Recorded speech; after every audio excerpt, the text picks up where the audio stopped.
मतलब है कि उनके स्ट्राइक रेट के हवाले से तो बात हो रही है।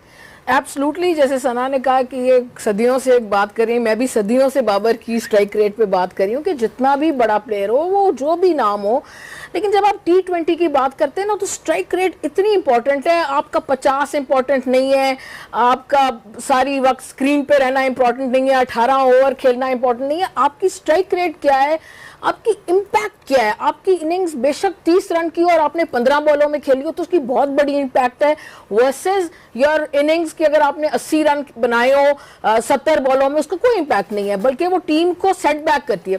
तो एंड ऑफ द डे गोल क्या होता है? गोल होता है अपनी टीम को जिताना, अपने मुल्क को जिताना। अब मेरा क्वेश्चन हर एक से ये होता है, with due apologies to Babar Azam, बड़े फैन होंगे उसके और मैं भी हूँ, लेकिन T20 में नहीं।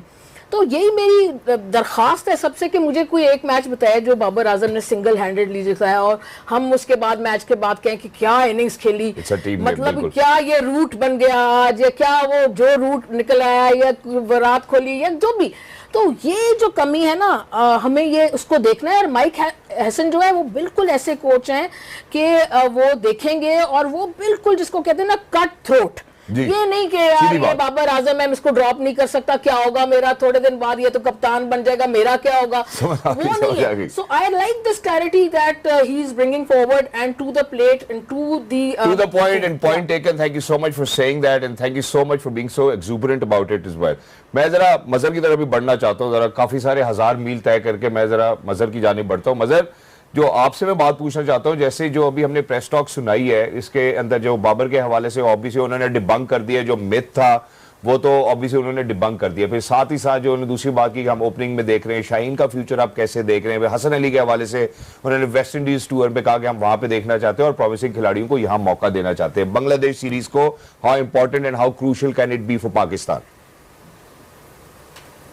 देखिए, मुझे जो इसमें एक सबसे जो इंटरेस्टिंग बात लगी वो ये थी कि ये तो चले पॉइंट सामने आ गया है कि उन्होंने बाबर के बारे में बोला कि he is competing with Saim and Fakhar. इसमें एक इंटरेस्टिंग और गौरतलब बात ये है कि उन्होंने फरहान का नाम नहीं लिया। दैट मीन्स कि इवन दो के साहिबजादा फरहान के इस साल पाकिस्तान के किसी भी बैटर के सबसे ज्यादा छक्के हैं 67 और 4 सेंचुरीज हैं इस साल। PSL भी उनका अच्छा किया। बांग्लादेश के अगेंस्ट जो उन्होंने एक मैच खेला उसमें उन्होंने 50 रन भी किए, बट स्टिल वो जो एक पैकिंग ऑर्डर होता है माइक हैसन ने उसको मिस नहीं किया कि फरहान का एक साल अच्छा किया है तो अब आप फखर को भूल जाएं या साइम को भूल जाएं। तो ये एक बहुत ही पॉजिटिव चीज है पाकिस्तान के लिए, क्योंकि नॉर्मली पास्ट में हमने देखा था कि एक प्लेयर अगर कोई एक महीने की उसकी अच्छी क्रिकेट है तो हम उसके लिए एक ऐसे प्लेयर को भूल जाते हैं जो कि सालों से पाकिस्तान के लिए खेल रहा होता है। तो आई थिंक कि थोड़ा सा अगर आप इसको डीपली एनालाइज करें तो बाबर का जो कॉम्पिटिशन है ना सिर्फ फखर और साइम के साथ है बल्कि साहिबजादा फरहान के साथ भी है, जो कि इस स्क्वाड के अंदर पाकिस्तान के बैकअप विकेट कीपर भी हैं। तो आई थिंक ये काफी इंटरेस्टिंग है। बट अच्छी बात ये है जो कि माइक हैसन ने भी की कि रास्ते अभी भी खुले हैं और आगे पाकिस्तान के पास इतनी क्रिकेट है, T20 क्रिकेट भी, और फिर बाबर ने भी बिग बैश लीग खेलनी है कि आपको आइडिया हो जाएगा कि आपका जो फाइनल स्क्वाड है वो क्या होगा वर्ल्ड कप के लिए। एग्जैक्टली। लेकिन मजहर, इसमें जो बहुत ही अहम सवाल बनता है वो ये बनता है कि जो आगे वेस्ट इंडीज की सीरीज है, क्या उसमें बाबर आजम को मौका दिया जाएगा? क्योंकि प्रीटी मच एशिया कप से पहले शायद बहुत सारे गेम्स पाकिस्तान नहीं खेल रहा है। जी, आई थिंक अभी जो सिनेरियो जा रहा है उसमें तो अनलाइकली है, क्योंकि आप देखें जब आप न्यूजीलैंड गए थे तो वहां पे यंग टीम थी और इसी आप अग्रेसिव बैटिंग लाइनअप के साथ गए थे, मगर आप सीरीज 4-1 हार गए थे विदाउट बाबर एंड रिजवान। तो उसके बावजूद भी पाकिस्तान ने चेंजेस नहीं की और बांग्लादेश सीरीज में आपने दोबारा जो है वो यंग प्लेयर्स और वो जो कि हाई इंटेंट के साथ खेल सकते हैं उनके साथ आप खेले हैं। तो ये अब जिस तरह की, क्योंकि डोमेस्टिक क्रिकेट में भी पाकिस्तान की कोई T20 क्रिकेट नहीं है बिफोर द वर्ल्ड कप या एशिया कप, ना कोई PSL है उससे पहले, तो I think the only way Babar and Rizwan can make a comeback या make a statement is through ODI cricket. I know कि डिफरेंट फॉर्मेट्स हैं, बट अगर बाबर आजम ODI क्रिकेट में कोई इस तरह की एक्स्ट्रा ऑर्डिनरी इनिंग्स खेल दे कि आपका 80 गेंदों के ऊपर 100 हो रहा है या कोई बहुत ज्यादा उनकी पावर हिटिंग उसमें अगर इंप्रूवमेंट नजर आए, देन मे बी आप ओडीआई की फॉर्म के ऊपर जो है वो बाबर को टी20 में कंसिडर कर सकते हैं। एग्जैक्टली ठीक हो गया। अच्छा मजर, हमारा यहाँ पे ना अक्सर हम जरूर बात करते हैं, शुएब अख्तर साहब ने भी इसका एक दफा तस्करा किया कि फीफा की इतनी तरक्की कर गया और आईसीसी इतनी तरक्की नहीं कर सका, लेकिन आज उसका एक पहलू, उसका एक सिरा हमें जरूर मिल गया क्योंकि Italy has qualified for the T20 world cup 2026। How do you see that, newer teams coming in, becoming a part of the cricket fraternity, we look up to them as well. Unfortunately जब America की इंक्लूजन हुई थी, जो America ने उसके बाद हमारे साथ किया, तो हमें तो शायद उसके बाद अमेरिका नहीं अच्छा लगा, लेकिन how do you see it? देखिए, बहुत ही एक जबरदस्त और हिस्टोरिक मोमेंट है कि इटली की टीम ने क्रिकेट वर्ल्ड कप के लिए फुटबॉल वर्ल्ड कप से पहले क्वालिफाई कर लिया है। नेक्स्ट ईयर फुटबॉल का भी वर्ल्ड कप है अमेरिका में और कनाडा में, उसके लिए अभी तक जो है कोई कंफर्मेशन नहीं है, बट T20 वर्ल्ड कप में I think it's a great news for cricket. और जो T20 क्रिकेट का मकसद ही ये था कि इस फॉर्मेट के थ्रू जो है वो स्पोर्ट्स को या इस खेल को एक्सपेंड किया जाए। हमने लास्ट ईयर भी देखा था कि T20 वर्ल्ड कप में 20 टीम्स थी। युगांडा ने जो है वो first time T20 world cup खेला था, यूएसए भी था उसके अंदर, और अब हम देख रहे हैं कि इटली ने जो है वो क्वालिफाई कर लिया और अभी जो है वो 5 टीम्स ने जो है मजीद क्वालिफाई करना है। तो आई थिंक कि बहुत ही इंटरेस्टिंग है। हाँ, पाकिस्तान के फैंस थोड़ा सा परेशान हो सकते हैं कि भाई अब इस बार कोई इटली के साथ ना मैच पड़ जाए। Exactly. Thank you so much, Mother. Stay with us. We're going to move on to Madam Sana over here. So, Madam Sana, मैं इसमें ना एक और चीज क्लब भी कर देता हूँ। हमारे शुएब भाई अक्सर तस्करा करते हैं, सब लोग ही तस्करा करते हैं। मोहम्मद आसिफ आपको पता है बड़े अमेजिंग बॉलर है, वो गेंद से बात भी करते हैं। उनका एक क्लिप बड़ा वायरल आजकल हुआ है, वो कहते हैं कि जी पाकिस्तान शायद हो सकता है दोबारा आने वाले T20 वर्ल्ड कप में भी अमेरिका से हार जाए, उनका अंदेशा है ये। और वो इस वजह से हार जाए क्योंकि जब वर्ल्ड कप के हम नजदीक जाएंगे, हमारा कोच भी चेंज होगा, हमारे खिलाड़ी भी चेंज होंगे, हमारे साथ काफी सारे ऐसे इश्यूज होंगे। आपको लगता है, क्योंकि जब मैंने उनकी ये बात सुनी मुझे थोड़ा सा कन्विंसिंग जरूर लगा कि ये हो सकता है, ऐसा नहीं है कि ऐसा नहीं हो सकता, आपको क्या लगता है?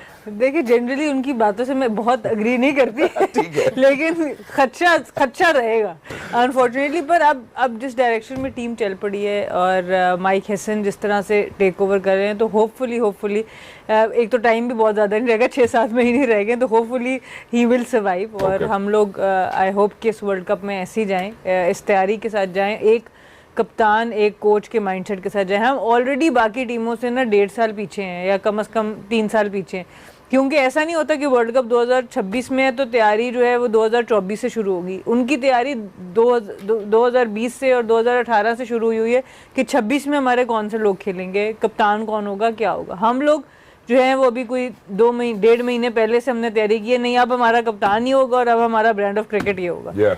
तो ये हम ऑलरेडी ही लेट हैं अगर वर्ल्ड कप की तैयारी करें। अगर उसके अंदर भी हम बीच में हमने कोई और मामलात किए तो हमारे लिए और मुश्किल रहेगी और फिर खर्चा बढ़ेगा कि इटली हो या यूएसए हो, आपको पकड़ने में कामयाब होगा। क्योंकि अगर आप एक डायरेक्शन दे दें टीम को, एक ब्रांड ऑफ क्रिकेट खेलना शुरू कर दें, उसमें आप हार जाएं वो इतना बुरा नहीं है।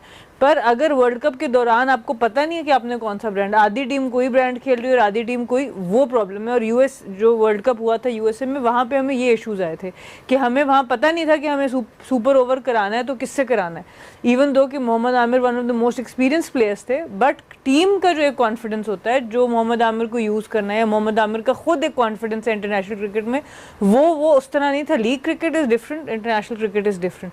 तो हमने जो इन्वेस्ट किया था 2-3 साल बाकी प्लेयर्स पे, वो इन्वेस्टमेंट हमने एन वर्ल्ड कप से पहले ख़त्म कर दी। तो ये चीज़ें बड़ी ज़रूरी हैं कि हम इनको सामने रखें। और ये जो टीम्स हम अगेन बात कर रहे हैं, इटली हो गई, नेपाल के अंदर क्रिकेट जिस तरह बढ़ रही है, ये अपने प्लेयर्स के साथ स्टिक अराउंड कर रहे हैं। इनके अंदर जो इन टीमों में जो प्लेयर्स होंगे, ये एक्सपीरियंस, चाहे वो एसोसिएट लेवल का एक्सपीरियंस होगा, पर वो एक्सपीरियंस लेके आएंगे, इसीलिए वो मैचेस जीत रहे हैं और वो उस टीम को वर्ल्ड कप तक इकट्ठा रखेंगे। तो डेफिनेटली जो टीम इतने अरसे से इकट्ठा खेल रही है, that will be a dangerous team in the T20 format. Exactly, thank you so much and beautifully put as well. इसमें एक और चीज भी हमें जो है वो लीना अपने सामने रखनी है, क्योंकि लास्ट टाइम हमने देखा था रिटायरमेंट्स भी रिट्रीव हो जाती हैं, ये वाला सारा मसला भी पड़ जाता है कि इस ब्रांड ऑफ क्रिकेट, वो आपने बहुत खूबसूरती से समझाया। जो अभी मैंने मजहर से भी बात पूछी थी, अभी जैसे माइक ने खुद बोला कि यार हम ये मौका देना चाहते थे उन नौजवान लड़कों को जो अच्छा खेल सकते हैं, राइट। अब हमें भी पता है कि बांग्लादेश की सीरीज है, फिर वेस्ट इंडीज की सीरीज है and Asia cup is just around the corner. How do you think कि वो जो ब्रांड ऑफ क्रिकेट हम इस्टेब्लिश करना चाह रहे हैं, हम इन जो मीगर सी सीरीज हैं इसमें आइडेंटिफाई कर लेंगे कि यार अब ये लड़के वो ब्रांड ऑफ क्रिकेट खेलेंगे? देखिए सबसे इम्पोर्टेंट तो बात है कि ये जो लड़के हमने आइडेंटिफाई किए हैं, यंग लड़के जो हम बांग्लादेश को लेके जा रहे हैं, इनको हम लंबा चांस दें, थोड़ा सा इनके साथ स्टिक करें। देखिए इसमें हारिस, सुफियान, इसमें Farhan, and once again communication जो आती है वो आपकी कहीं पर नहीं। Exactly. Thank you so much, for saying that. बहुत ही important message था, I think, for people, who are at the helm of affairs at Pakistan Cricket Board to listen to this, what Sana Mir actually mentioned. Leena, on these lines, Pakistan छोटी team नहीं है, 1992, 2009, 2017 ये ICC trophies की achievements हैं और पाकिस्तान ने ऐसे ऐसे नाम प्रोड्यूस किए, नामवर खिलाड़ी प्रोड्यूस किए, सुपरस्टार्स हैं जिनको दुनिया फॉलो करती है। अब आप सोचें कि उस टीम के, उस खिलाड़ी के बोर्ड में ये फैसला हो रहा है कि भाई ये पिछली दफा हमसे फैसला गलत हो गया था, इस दफा इस फैसले को ठीक कर देते हैं। अब मुझे ये बताएं कि इसको फिक्स कौन करेगा, ये कंसिस्टेंसी कब आएगी, कैसे आएगी? सना तो कहती है कि 10 सालों के लिए आनी चाहिए, हम तो अभी 3-4 साल की बात नहीं कर सकते। देखिए सबसे बड़ी बात है कि डोमेस्टिक लेवल पे हमने डिसाइड ये करना है कि whether we want to go for quantity और क्वालिटी। देखिए पहले जब 6 टीमें खेल रही थी तो मज़र ने बड़ी सही बात की कि 6 भी कम थी और 18 बहुत ज़्यादा थी, तो 10 की जो उन्होंने बात की वो बिल्कुल सही थी। और दूसरी जो बात की कि रीजन्स को बैक करना चाहिए, डिपार्टमेंट्स को, वो भी बिल्कुल सही थी। अब देखिए पर्सनली मेरा ओपिनियन अगर आप पूछेंगे तो मेरा ओपिनियन है क्वालिटी ऑलवेज, कभी भी क्वांटिटी नहीं होगा, ये कभी चेंज ही नहीं होगा, because quality is quality, quantity you will never match quality. तो आप 10 टीमें रखें, उसको मॉनिटर करें और जैसे सना ने कहा उसको आप 5 या 10 साल के लिए आप एक सिस्टम बना लें कि यार अब हमने नहीं चेंज करना। मतलब होता क्या है हमारे यहाँ, ये होता है कि जो भी चेयरमैन आएगा ना किसी पर्सनैलिटी से इम्प्रेस हो जाएगा, वो पर्सनैलिटी जो Some light on a few positives that we do see, और उसमें सबसे पहले मैं बात करना चाहूँगा, बहुत सारे लोग नहीं एग्री करते इसी प्रोग्राम पे, उन्होंने अपनी राय का इजहार जरूर किया है, लेकिन स्किल एनहांसमेंट कैंप जो है is going on in full swing. Obviously we do know, Pakistan tour of Bangladesh, West Indies के खिलाफ हमारे मैचेस हैं, कंपैरेटिव क्रिकेट हमें खेलनी है, हम सोच रहे हैं कि नया ब्रांड ऑफ क्रिकेट हम जरूर अडॉप्ट करें, उसको खेलें भी। तो मैं मैडम सना आपसे पूछना चाहता हूँ, ये कैंप्स, इनकी efficacy, how competitive will it be, हमारे प्लेयर्स को इससे कितना एडवांटेज होगा, कीपिंग इन व्यू जो हमारे आगे मैचेस हैं? देखिए सबसे इम्पोर्टेंट है प्रैक्टिस। अगर हम जब कर रहे होते हैं ना कि जो फंक्शनल प्रैक्टिस है, जो आपकी पर्पसफुल प्रैक्टिस है, क्यों ये कर रहे हैं, ये जो टेस्टिंग होती है आपकी, ऑब्वियसली क्रिकेट में ये स्किल बहुत यूज़ होती है, टच एंड रन, आपको रनिंग बिटवीन द विकेट्स में काम आएगा, फील्डिंग में काम आएगा। तो आपकी जो पर्पस के साथ एक प्रैक्टिस करनी है, जैसे हम कल मोहम्मद रिजवान की फुटेज देख रहे थे और हम देख रहे थे वो ऑफ साइड पे ही बाउंड्रीज की तरफ जा रहे हैं, तो ये बड़ा ज़रूरी है कि हम आइडेंटिफाई करें कि हम करने क्या जा रहे हैं। हमारी जैसे फॉर एग्जांपल वुमेंस टीम में एक प्लेयर थी जो बहुत ज़बरदस्त हार्ड हिटिंग करती थी पर सॉफ्ट हैंड से सिंगल्स नहीं करने आते थे, तो एक कैंप में सिर्फ उनके ऊपर उस चीज़ पे काम हुआ। तो जिस तरह अगर आप एक स्किल को पकड़ के उसको स्पेसिफिकली ट्रेन करते हैं तो वो बहुत अच्छी चीज़ है। अगर कोई बॉलर है वो लो ट्रेजेक्ट्री से बॉल करता है और आप उसकी बॉलिंग में फ्लाइट लाना चाहते हैं, तो ये कैंप्स उसके लिए बेहतरीन होते हैं और ये आपको फाइन ट्यूनिंग के लिए हर थोड़े अरसे के बाद चाहिए होते हैं। बट दीज आर नॉट ऐसे कैंप्स नहीं है जिनसे आपके प्लेयर बन जाएंगे। आपका जो प्लेयर ऑलरेडी जहाँ पर है, अगर इन कैंप को हम अच्छी तरह से मॉनिटर कर दें, अच्छी तरह से डिज़ाइन कर दें हर प्लेयर की नीड्स के मुताबिक, तो यहाँ से आप प्लेयर्स की फाइन ट्यूनिंग करके उनके पोटेंशियल को 1-2% ऊपर लेके जा सकते हैं विद एवरी कैंप। ठीक है। सो इसका मकसद सिर्फ यहाँ तक है। इसका मकसद यहाँ से नहीं है कि आपको एक पूरा नया प्लेयर मिल जाएगा या पहले जो प्लेयर नहीं है उसको हम प्लेयर बना के ले आएंगे। जो आपके ऑलरेडी एक्सिस्टिंग प्लेयर्स हैं उनके अंदर जो हम थोड़ी 5%, 2%, 3% इम्प्रूवमेंट्स चाहते हैं, उतनी इम्प्रूवमेंट इस कैंप से हो जाएगी। तो ये शॉर्ट टर्म के लिए बहुत ज़रूरी है, बट ये लॉन्ग टर्म हल नहीं है आपके क्रिकेट को ठीक करने का। अब ये एक और सवाल है, मैं इस पे आता हूँ। मैं ज़रा लीना, जिनके जब हमने उनकी प्रेस टॉक भी सुनी माइक की, उन्होंने उसमें ज़रूर तस्करा दिया कि यार इन कैंप्स के अंदर हम कोशिश कर रहे हैं कि हम सिचुएशनल भी जो भी मसले मसाइल हो सकते हैं जो इनको मेरा ख्याल है पेश आएंगे किसी भी गेम के अंदर, उसके हवाले से भी काम कर रहे हैं, फंडामेंटल्स पे भी काम कर रहे हैं, हम इनको टफ टाइम भी दे रहे हैं, हम कोशिश कर रहे हैं कि वो कंपेटिटिवनेस हम जनरेट कर पाएँ अपने खिलाड़ियों में। क्या ऐसे कैंप से वो कंपेटिटिवनेस जनरेट होती है?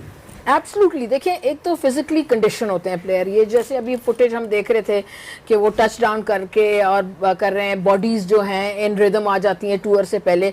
और एक बात जो सना ने भी की, जैसे एक बैट्समैन है, एक हमारे बहुत मशहूर बड़े बैट्समैन है, वो स्वीप नहीं कर सकते, तो अगर वो होते तो हम आप उनको स्वीप करना सिखाते, तो वो जो मिड विकेट पे आउट हो जाते हैं स्पिनर को खेलते वो ना होते, वो स्वीप करते। तो इस तरह की जो बातें हैं वो बहुत ज़रूरी हैं कि जिस प्लेयर की जो वीकनेस हो उस पर काम किया जाए, किसी की फिजिकल फिटनेस है उस पर काम किया जाए राइट बिफोर द टूर, वो एक रेडी माइंड से जाएं टूर पे। देखें ना, ये तो नहीं कर सकते कि उसको 15 दिन क्या है कि तुम हर रोज मिठाइयाँ खाओ, टूर से पहले हर रोज आके बर्गर खाओ और उसके बाद टूर पे चले जाओ। ये वो अगर ये करेगा तो वो खेलेगा कैसे प्लेयर, और फिर आप कहेंगे वो प्लेयर ने जीता नहीं, ठीक है ना। तो जरूरी है कि टूर से पहले इस तरह के कैंप्स हों। और ये माइक हैसन जो है कोई आम बंदा तो है नहीं, हम सालों से ये बात कर रहे थे। देखिए प्राइवेट महफिलों में भी हमने ये बात की, आपस में भी बात की कि यार वो माइक हैसन अगर कोच आ जाए ना तो पाकिस्तान सेट हो जाए। अब वो आ गया तो उसको काम करने दें, और उसके जो वो सिचुएशनल बात कर रहा है, फर्ज करें हमें आखिरी 4 ओवर में 45 रन चाहिए, तो वो हिटिंग सिखाएगा भाई कौन से एरियाज हैं, किस तरह मारना है, माइंड को किस तरह ट्रेन करना है। एक साइकोलॉजिस्ट भी होना चाहिए जिसकी दरखास्त तो मैं 100 सालों से कर रही हूँ। मैंने कई दफ़ा अपने प्रोग्राम में जो मैं होस्ट करती थी PTV वर्ल्ड में, वहाँ बुलाया भी। वो जो शख्स थे उन्होंने कहा कि मेरी तो सिलेक्शन होने ही वाली थी एज ए साइकोलॉजिस्ट, लेकिन आखिरी वक्त पे किसी ने आके, जो हमारे मुल्क में होता है, वो उनका नाम काट दिया। तो अगर वो होते तो आज तक वो बड़ी इम्प्रूवमेंट आ चुकी हो जाता। So I feel that these are very important camps, and I mean to correct the mistakes. अगर वो स्वीप खिलानी को 5 साल पहले सिखा देते तो शायद 4-5 मैच उन्होंने जिताए होते। ठीक है, अगर वो मिड विकेट पे आउट ना हुए होते स्पिनर के खिलाफ बार बार। मेरा ख्याल आपने बहुत ही